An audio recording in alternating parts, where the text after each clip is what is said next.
Welcome and thank you for joining the National Council of Jewish Women, Chicago North Shore, for the launch of our Ease Homelessness project. We are thrilled that Deborah's Place and the Night Ministry are with us this evening to kick off this initiative. NCJW mission is to strive for social justice by improving the quality of life for women, children, and families. We confront today's social and economic challenges by working from both the top down and the bottom up, which means we advocate for state and federal policy changes at the top and support the communities impacted by the social inequities these policies aim to resolve with our community service. We believe the cornerstone of change is education. So it's education plus advocacy plus service that leads to empowerment, which is what EASE stands for.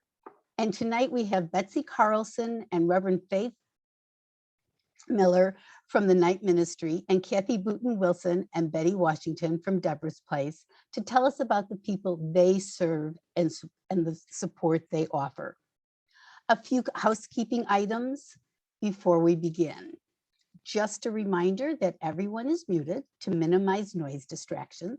If you have a question or comment, please feel free to include them in the chat. We will do our best to include your questions in the panel discussion. Also be mindful that we are recording tonight. Before we hear from our speakers, I'd like to do a little word association. I'd like each of you to type 2 words in the chat. The first word is what pops into your mind when you hear the word home. And the second is what you immediately think of when you hear the word homeless. So take a moment to do that.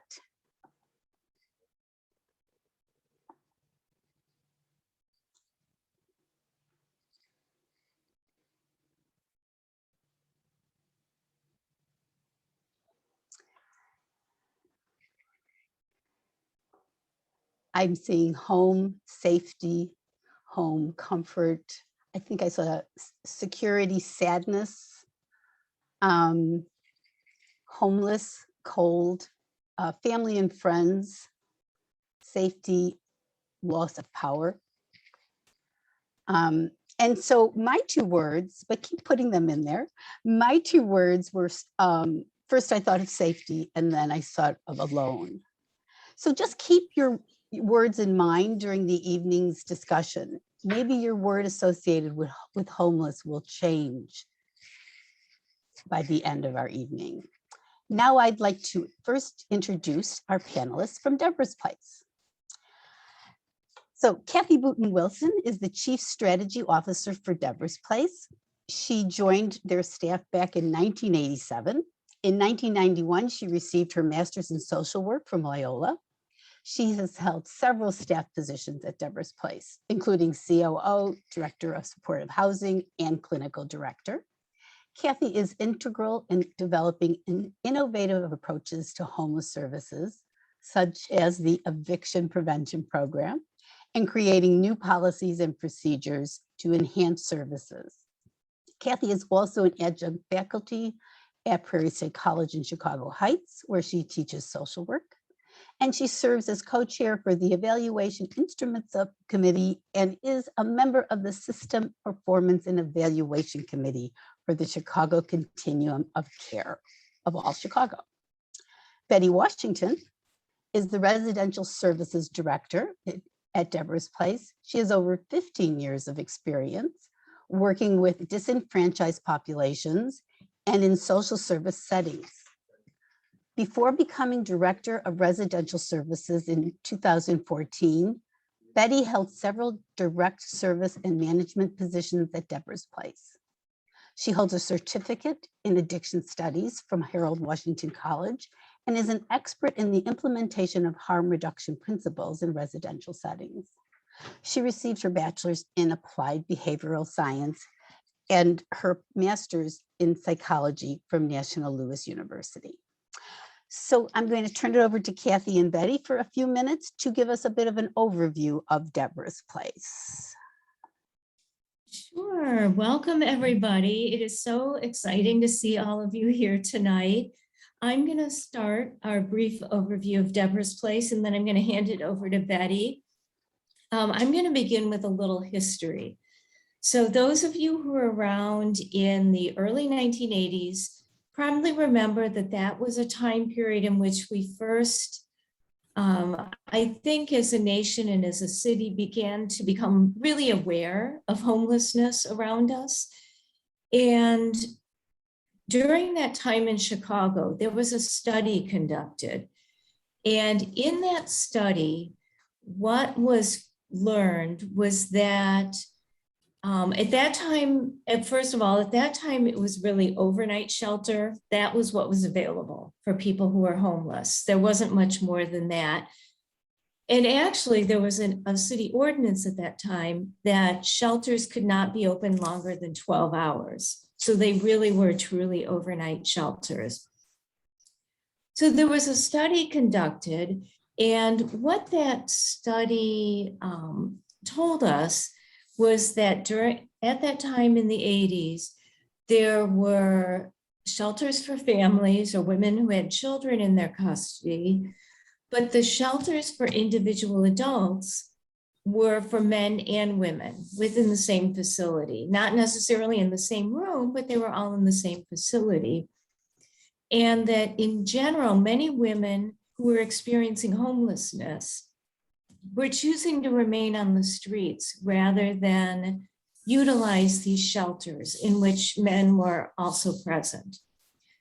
And there was a group of women in Chicago that got together and they said, well, that's not right. First of all, we're women and we don't want to see other women on the streets. And that's what was happening. So Deborah's Place opened in 1984 and incorporated in 1985 and became the first year-round shelter exclusively for unaccompanied adult women who are homeless in Chicago. And we were also the first, became the first 24-hour program as well, but that was later on. So over the years, that was in 1985, and that's actually when I began as a volunteer. Just a little aside, I volunteered doing overnights on Friday nights at the shelter, which is where I probably learned the most. We learned from the women that we serve, and we learned by listening that shelter was not enough. So over the course of those years, we began to develop other types of programming and came to the determination that the solution to homelessness was housing.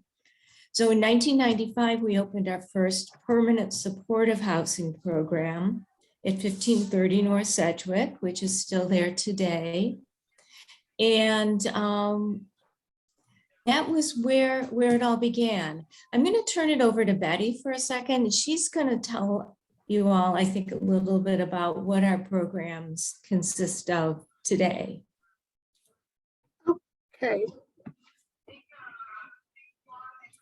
Okay, we have several different programs at Deborah's Place. We have can everybody hear me? I just want to make sure everybody can hear. Okay, so we have, first we have two, at this particular time, we have two project-based housing programs, permanent supportive housing. One is at 2822 West Jackson, they have 90 units, and then another one is at 1530 North Sedgwick, and that is 39 units of supportive housing. Along at the 1532 location, we also have our 10-bed interim housing program, which is now deemed like emergency shelter. And we have a 15-bed safe haven, which is low demand housing for individuals that have a chronic persistent mental health issue. Normally, they don't traditionally access services or even shelter. It's outreach to get them to even come into the safe haven. We also have community-based housing, I think we have over 160 units of community-based housing. This is like scattered site housing throughout the city of Chicago, mostly the west and south sides. We have a few apartments on the north side. We have learning centers in the 2822 and the 1530 locations. We have on-site case management. We have case management in all of our programs, including the community-based housing. We also have Alumnae Services, and this is a program for individuals that have decided to move outside of Deborah's place into the broader community, but we felt that they would probably need some additional support, because our goal is for them not only to get housed, but remain housed. And so we have an Alumnae Services case manager that provides additional support and help them access resources in their communities. Did I miss anything, Kathy? I think you got it, Betty. Did you mention health services? We also provide health services to all the women we serve. Excellent. Well, thank you for that overview. I'm now going to introduce the panelists from the night ministry. Betsy Carlson joined the night ministry in 2018 as the Director of Youth Programs, and she holds a BA from Augsburg University and an AM in Social Service Administration from the University of Chicago. Betsy has more than 17 years of experience working with homeless individuals in Chicago, both with youth and adults. Throughout her career, Betsy has worked with nonprofit agencies, including as the Vice President of Programs for an International Youth Development Program and for a National Literacy Program. And finally, last but not least, Reverend R. Faith Miller has been the Outreach Services Manager for the Outreach and Health Ministry Program at the Night Ministry for 14 years. She is an ordained minister and an associate pastor too at Greater Pleasant Green. She's a mom, a grandmother of 5, and a retired Army veteran with 31 years of service in the Army Reserves. Reverend Miller's fields of expertise included field communications and logistics, operations, and battalion safety officer. Reverend Miller worked in the optical profession for many years and brings her interest in eye health to outreach for homeless adults and poverty-stricken children. So now let's turn it over to Betsy and Reverend Faith to give us a bit of an overview of the night ministry. Great. Well, so I think Kathy did a great job of kind of laying out kind of how homeless services have actually developed in the United States. A lot of homeless service agencies have a very similar timeline because there was a kind of a bit of a political movement that was getting started in the 70s and really came to fruition in the 80s. So the night ministry actually was kind of on the leading edge of that. We are an agency that was started by several different local congregations who decided to start addressing the issue of homelessness in 1976. They hired Reverend Tom Behrens as the sole employee of the night ministry, and he conducted outreach and support to people experiencing homelessness in the evening and in the middle of the night from the trunk of his car for a number of years. So he was starting to do outreach, but the night ministry didn't actually have shelters for a while. In 1984, so similar to Deborah's place, we started to have more volunteers who were involved in the outreach work and hired more employees to start addressing issues of youth homelessness that Reverend Behrens had started witnessing. So, we kind of ended up focusing the work that we were doing both with outreach and with youth at that point. And so then started, kind of doing more concrete work toward it. Many of you, if you've spent time in the city, have probably seen our bus. I know that's how I first became aware of the night ministry. In 1988, the bus started making stops around the city to provide health services to people in low-income neighborhoods. We didn't actually open our first shelter until 1992 when we opened our first youth shelter, and the only shelters we provide are actually for youth. So we have kind of two different arms of the agency, the outreach element and then also the sheltering element. So our first youth shelter opened in 1992 called Open Door. It opened in Lakeview, in the building where my office currently is. It's a property that we still use. So over the last few decades, both our youth programs and our outreach and health ministries have continued to grow, adding bus stops around the city. We added a street medicine team that visits encampments. We've also added several new shelters and transitional housing programs for youth. During the pandemic, we haven't slowed down. In fact, we've speeded up.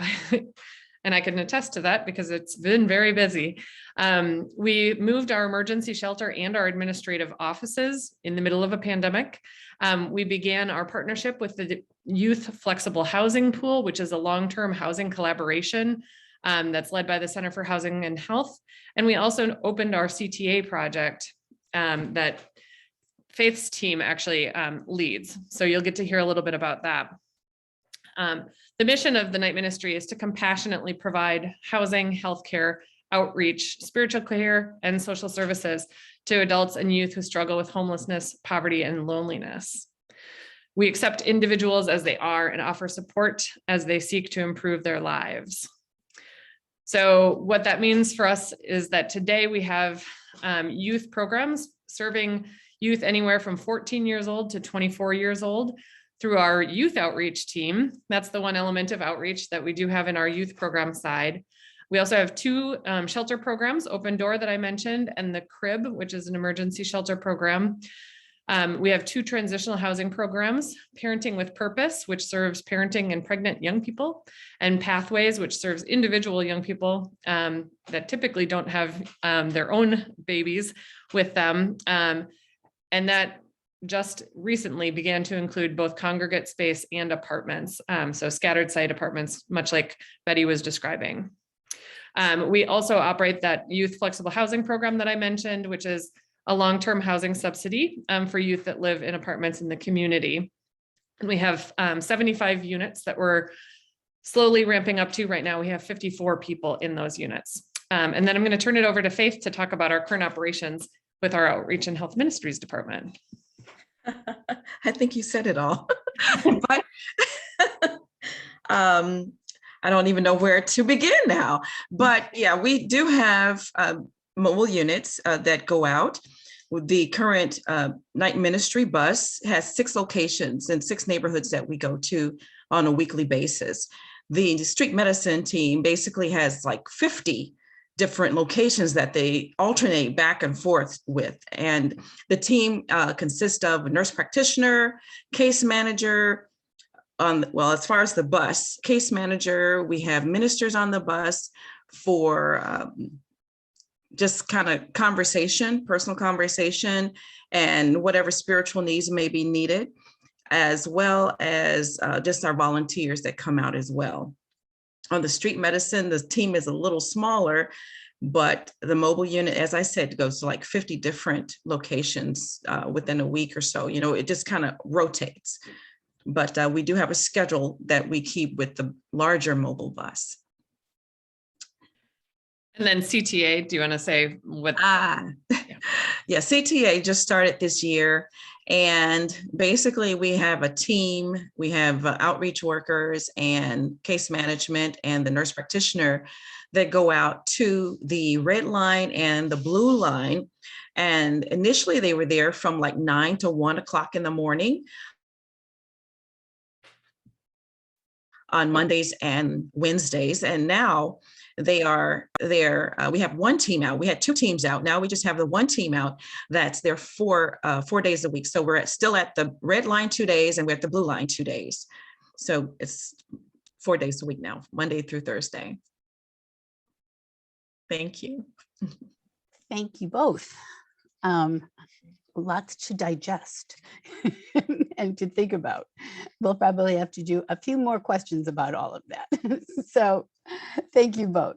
So just before we start our questions, estimating the number of people experiencing homelessness in Chicago is limited to what is documented and reflects the moment in time that the data is captured.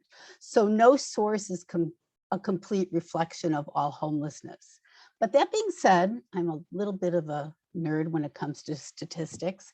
So here are a few statistics about Chicago's homeless population that were provided by the Chicago Coalition for the Homeless.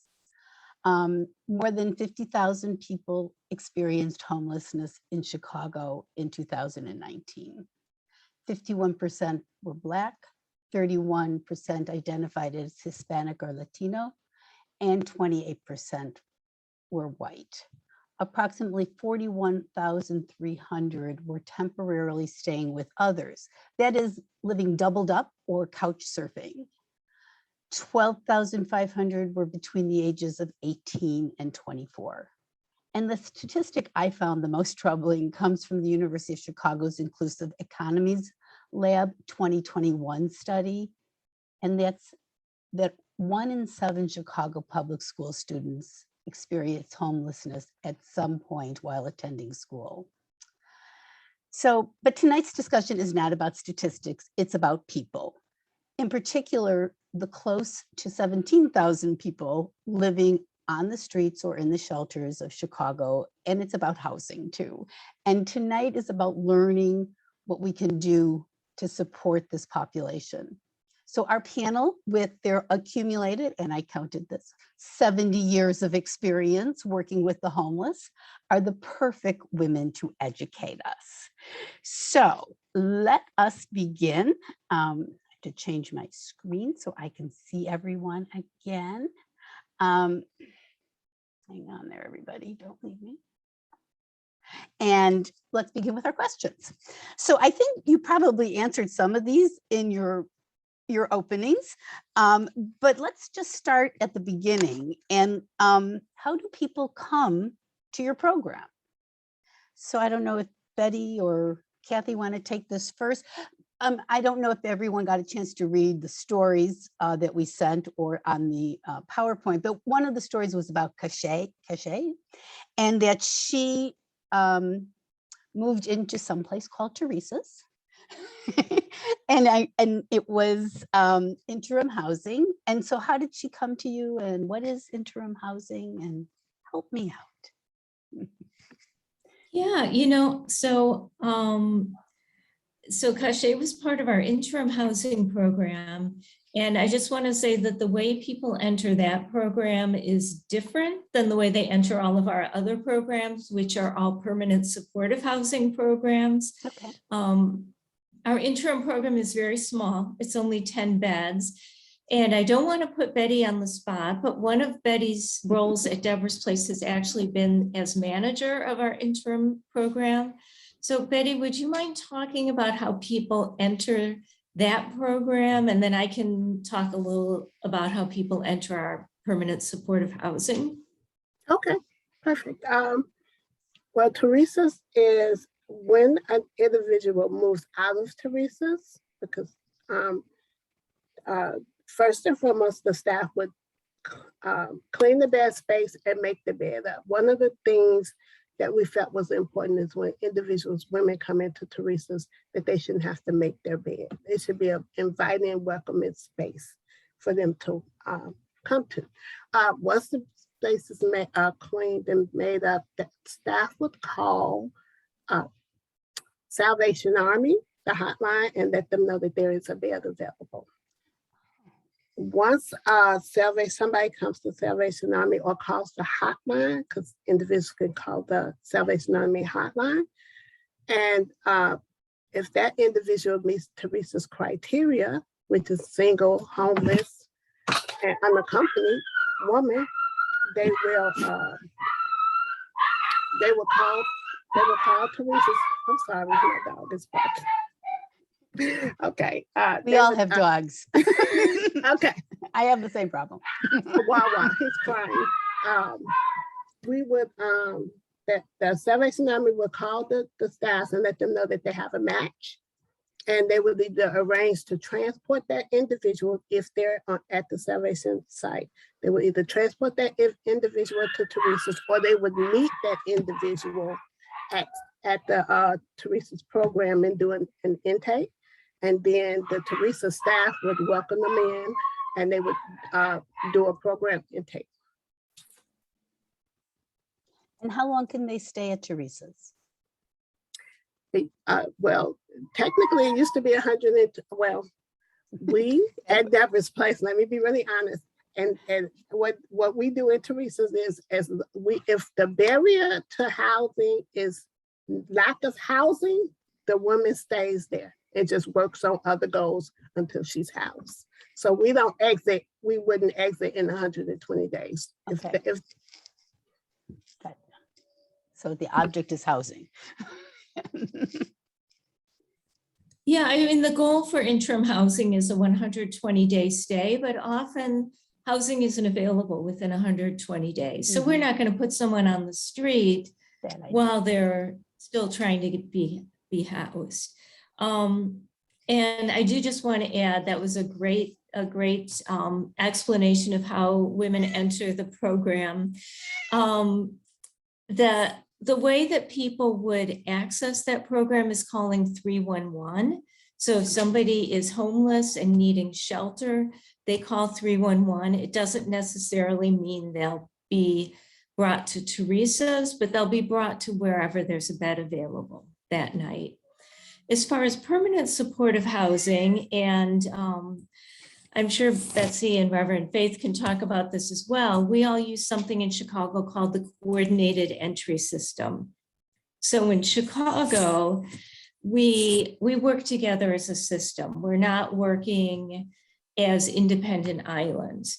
And if anyone who needs permanent supportive housing can be assessed, there's a phone number they can call, or there also are centers where they can go and be assessed to be placed on the coordinated entry system. And then when we have openings, that's where we get our referrals. They all come through the coordinated entry system. And that's true of any permanent supportive housing in Chicago that's funded either through HUD or through the city. Great, thank you.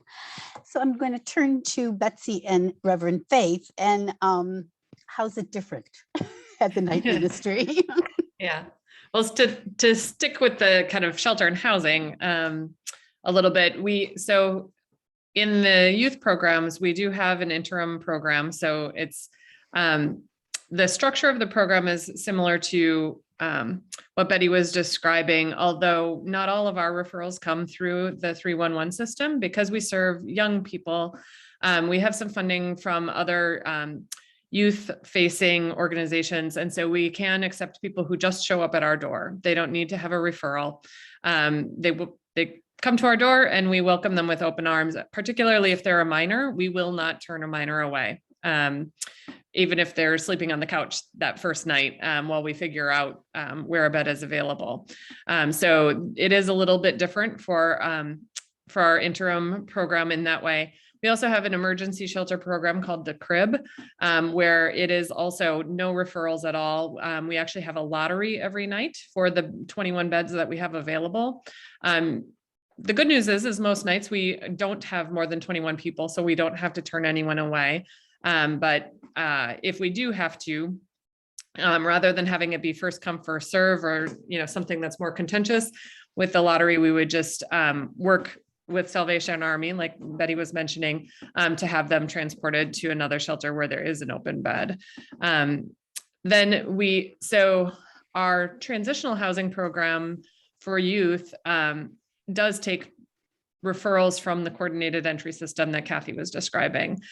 So similar to a permanent supportive housing program, transitional housing programs that are funded by HUD are required to use the coordinated entry system for entry. So we do get young people who haven't stayed in our emergency shelter or in our interim program.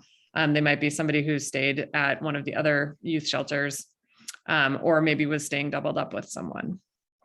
So, and then one other difference is that our flexible housing pool program is a unique public and private partnership where the people who are eligible for that program, there's a youth version that we participate in, and there's also an adult version that other agencies participate in, where it's a data match between the homeless service system and the Cook County Health System. So those individuals are identified in the background with data matching, and then there are outreach workers who work to locate those people to be able to offer them a housing opportunity, with the understanding that providing housing for people is usually a more cost-effective solution than allowing people to remain homeless and access emergency services like the emergency room or getting arrested purely for the crime of being homeless.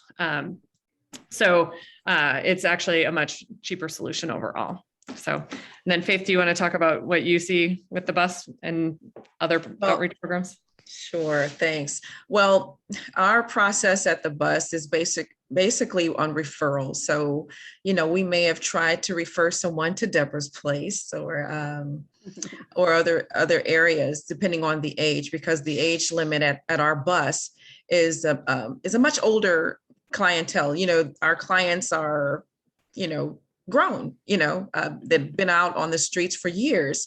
So basically it's referral and 311 and whatever we can do for them at that point. And then of course, trying to make sure that they are in the system to get housing.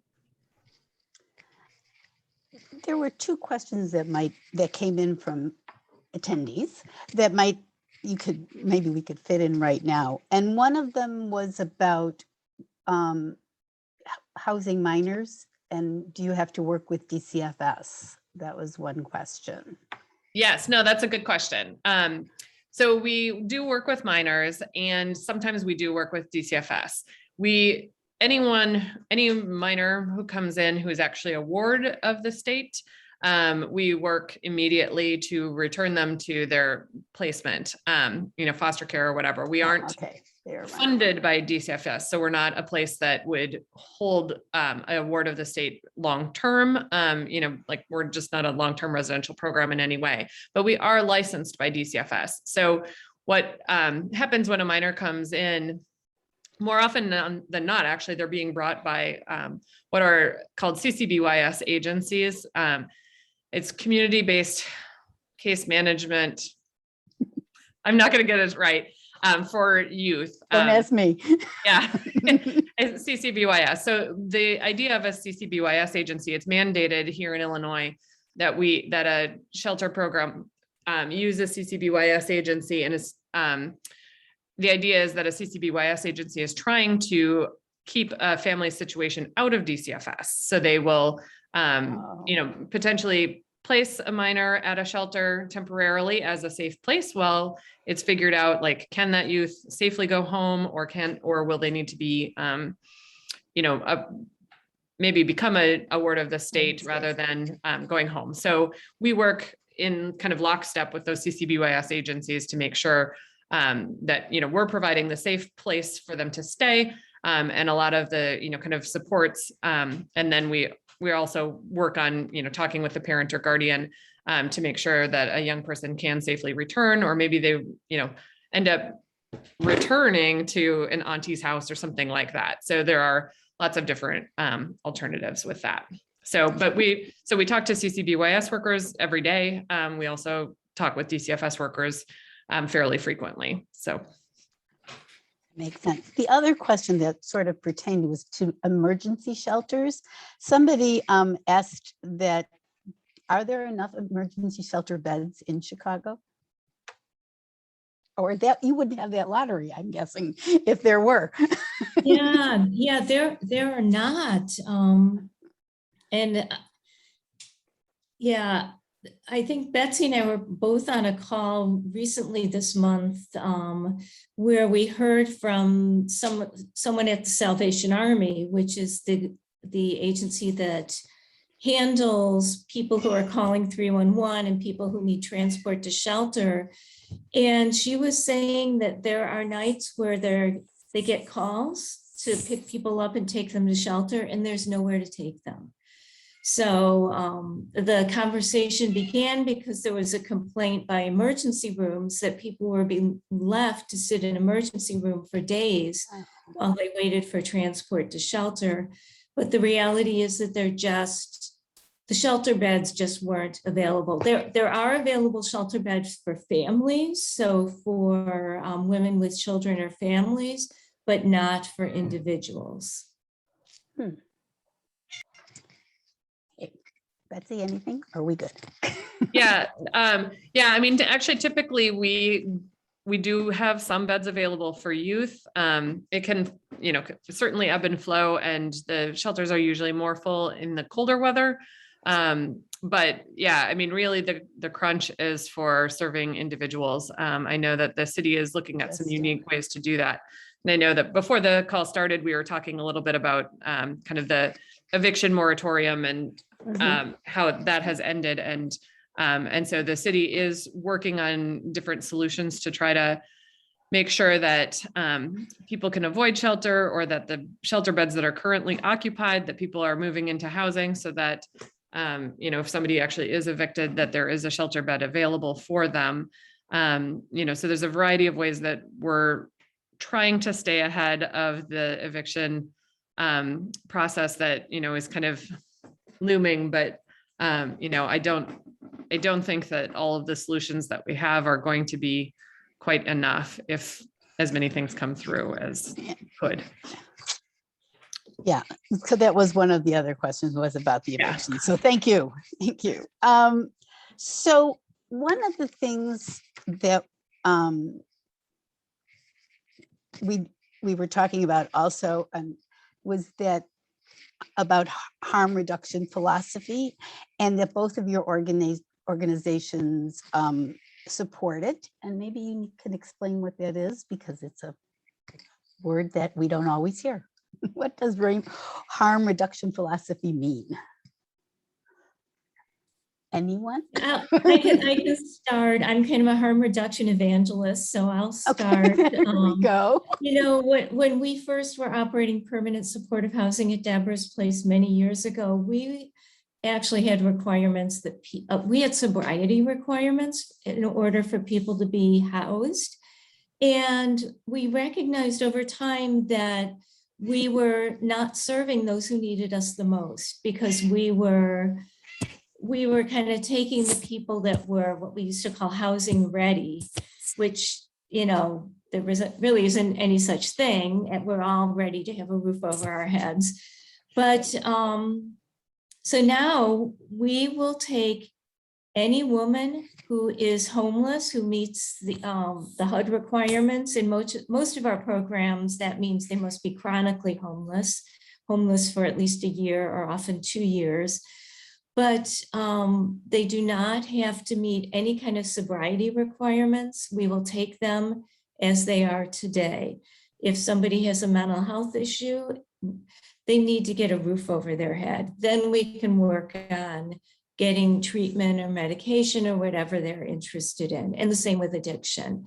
It's really, really hard to address an addiction when somebody is living outdoors and on the streets or in a shelter.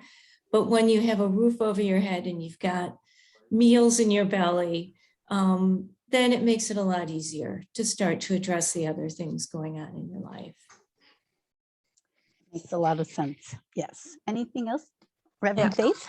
Yes, I was just going to add, for us it's a little bit different, but when we talk about harm reduction, we basically it's not that we say it's okay to do it, but we want them to be safe. It's better to be safe than share needles. It's better to have, what you need, opposed to going to whatever measures people would go to get the items that they need for supplies that they would need. So we want to make sure that they're taken care of in that way.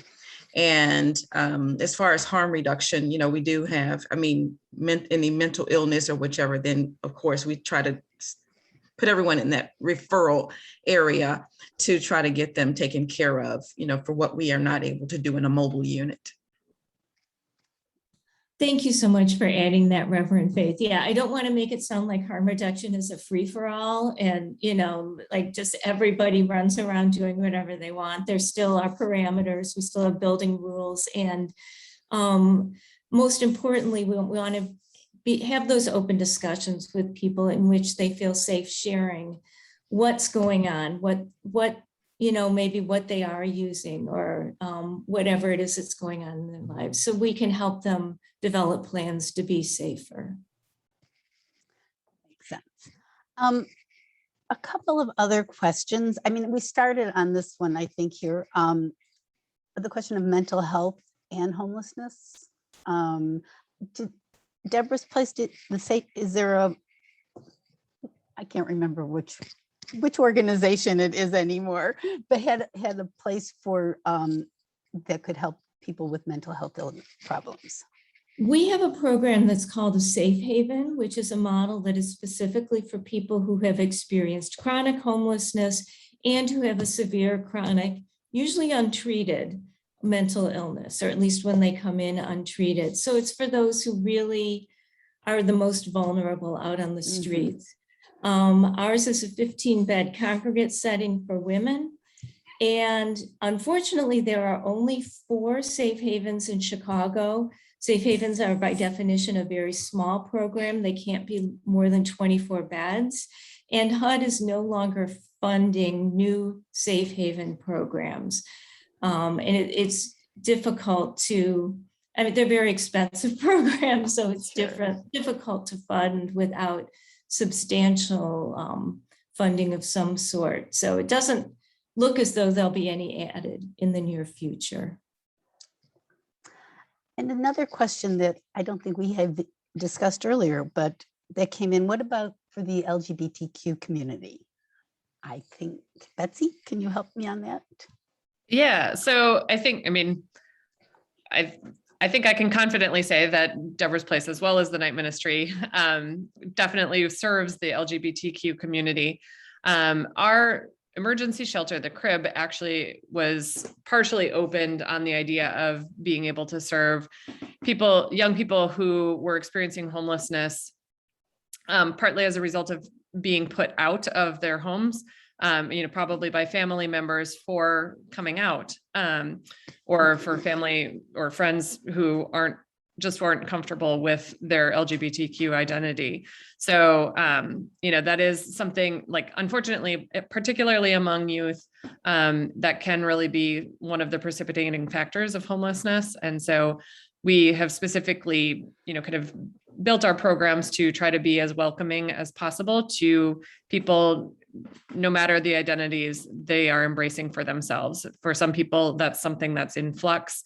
So we try to roll with wherever somebody is every day, and try to create an environment where that's possible for each person that we're working with. So we do.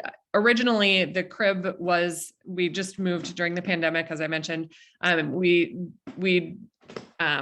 started in Lakeview, just in Boys Town, and our youth outreach team actually still does weekly Thursday night outreach van on the corner of Belmont and Halsted, on the idea of being able to serve youth who end up in Boys Town, which is a smaller population these days, but like 10 years ago, that was really kind of the place where you could find youth who are experiencing homelessness. Mm-hmm. It's a wide issue. There's like too many questions coming up. But I would be remiss if I did not ask this question, because it's an NCJW program question. One of our programs is in support of survivors of domestic violence. And then we also raise awareness for sex trafficking through the Jewish Community Against Sex Trafficking. So if you could talk to how there might be like intersection between those things and homelessness. Anybody? I'm happy to take it if nobody else wants to. So we do see some intersectionality. over the last few years, that's actually in youth programs that are primarily funded by Health and Human Services Department. That's actually been one of the things that we're asked to assess. And I think actually a lot of the HUD funded programs are asked to assess that as well, like to ask questions about somebody's experience of trafficking. I think it's important to acknowledge that people don't always want to answer those questions, right? Like that can be a very difficult thing. And so one of the, like, I know our staff in youth programs went through a 2-day training to kind of learn more about like kind of some of the like keywords to be hearing or listening for when you're talking with someone, like the circumstances that they're coming from, and even just being able to acknowledge that it might be an uncomfortable set of questions in that moment, and people might deny being a part of it. But when they know that you're asking and have resources to be able to help, then even if they're not talking with you about it, maybe they'll talk with someone else about it from a trafficking standpoint. So we do see some people who are victims of sex trafficking, also some labor trafficking as well. So it's not, we haven't had a lot of people who have reported that that's a part of their history, but we do know that statistically it is. And that's the same with domestic violence, although I think probably in our youth programs, we see that a little less frequently than adult programs probably do. Yeah, I would say Deborah's place it's more the domestic violence, and the we're not generally taking women who are coming directly from domestic violence situations. You know, there are domestic violence programs in Chicago that have safety measures that are much more well equipped to take people directly from those situations. But we do find that the majority of the women we serve have experienced violence at some point, either in a domestic situation as a child or while they were living on the streets. I can just add that, you know, we've had clients to come that have basically experienced domestic violence as well. Not so much have I seen youth with sex trafficking, maybe. And if they were there, you know, they may not have been able to really say too much to us, to say that they're in help, they need help or something like that. So, but mostly domestic violence. Thank you. So I have more questions coming in, so I'm trying to filter through. So let me find we were going to discuss about is the population that is homeless aging? And I think Kathy had something to say about that. Yeah, I think we all do. I mean, at Deborah's place, we have been tracking those statistics, and we have definitely seen an upward trend in relation to age among the women we serve. So, I mean, we do see some of the 18 to 24-year-olds, so we do still see some of the younger women, but generally among the unaccompanied women that we serve, we are serving more women in their 60s, 70s, 80s, and, you know, those ages are kind of creeping up a little bit. That's a frightening thing, in their 80s. Yeah, although I think, I don't know this exact statistic, but I believe that the fastest growing population of homelessness is actually families. So families. So although like lots of, I mean, we're all aging, right? But so among single individuals, I think it is an aging population. I think we are starting to do maybe a better job at closing the front door a little bit so that that the older population, it should be an aging population if we're slowly solving it. But the dismaying fact is that the fastest growing population is actually families. And some of it is definition too, because HUD has a very, very strict definition of homelessness, which is what we're required to use. We are only able to take people who are coming directly from the streets or shelters. whereas the Chicago Coalition for the Homeless or the Chicago Public Schools use a much broader definition that includes people who are staying on someone's couch or couch surfing or Right. staying temporarily with family and friends. More of what's not stable, not necessarily on the streets. Yes. Well, we are coming to a close. So what have we missed? What have we missed? We did talk about the Chicago Continuum of Care. I know it was mentioned. I don't know if we actually talked about it though. So I think did somebody want to just sort of fill in? I know it was mentioned early on, but Sure. Yeah, no, I think particularly both Kathy and I sit on a number of different committees that are part of the Chicago Continuum of Care. And just to kind of put that in context, HUD mandates that around the country, every locality have a continuum of care to be able to address homelessness. So we, Chicago being such a large place, we are merely the city, but then there's also a continuum of care that addresses suburban Cook County. I think there's also a Lake County continuum of care.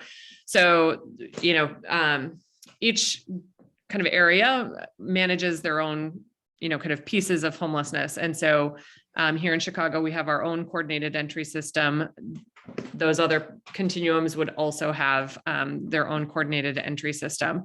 So, and then we all have, kind of a joint database that we work with so that, if I'm seeing a woman who might be appropriate for the permanent supportive housing program at Deborah's place or somewhere else, like housing opportunities for women or something like that, their information that I've put in is able to be seen when it's time for them to be referred for housing to one of those other programs. So we do try to work collaboratively so that a person's experience of homelessness is not ended because they have a good case manager who knows all the good housing, as opposed to a case manager who's brand new and doesn't know enough about all the places to send someone. With a coordinated system, people have an equal chance to be able to end their homelessness.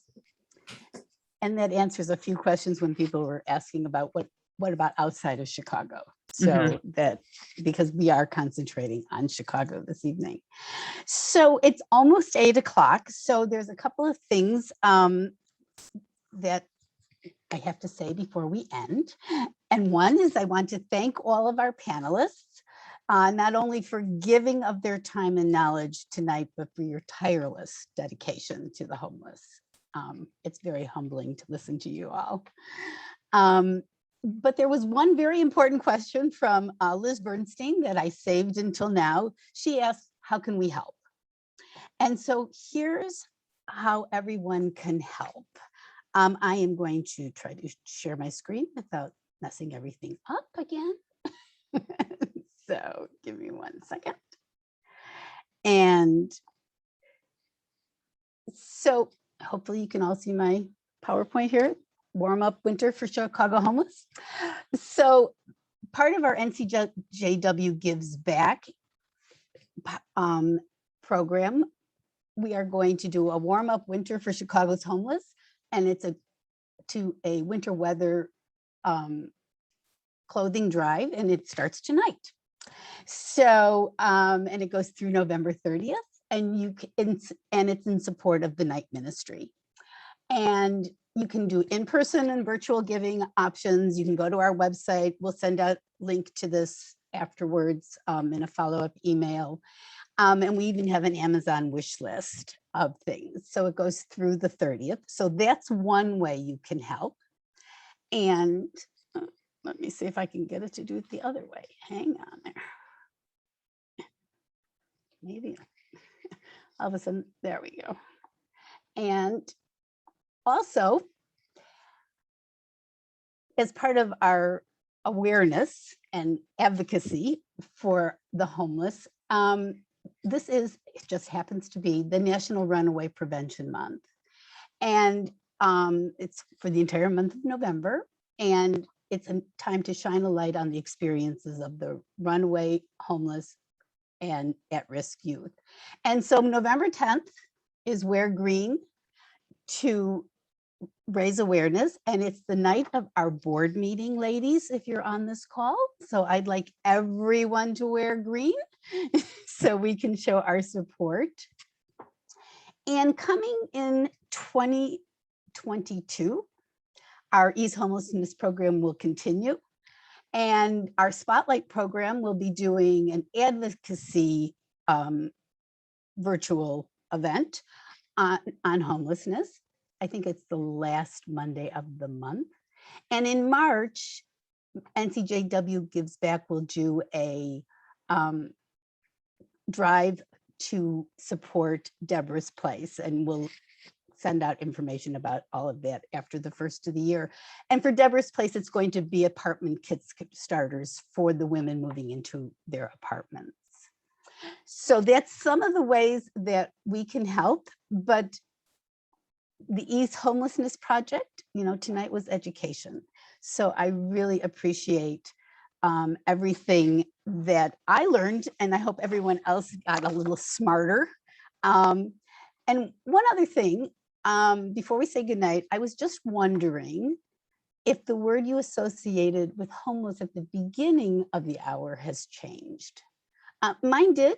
Mine was alone, and now it is sort of like resilient, because these people must be so resilient to change, to get. It just seems like it is a very difficult road, and they must be extremely resilient. And finally, thank you. I want to thank 2 NCJW members for planting the seeds for the Ease Homelessness Project, Bev Frank and Paula Walrich. And I also want to thank Melissa Prober for tonight's tech support and helping with the promotion of this event and everything else I've asked her to do. And thanks again to all our speakers. You made us all smarter. And thank you for all joining us this evening. And I hope you will help us support I hope you will support the Ease Homelessness Project. And thanks. Thank you, everyone. Thank you so much. You guys. Thank you.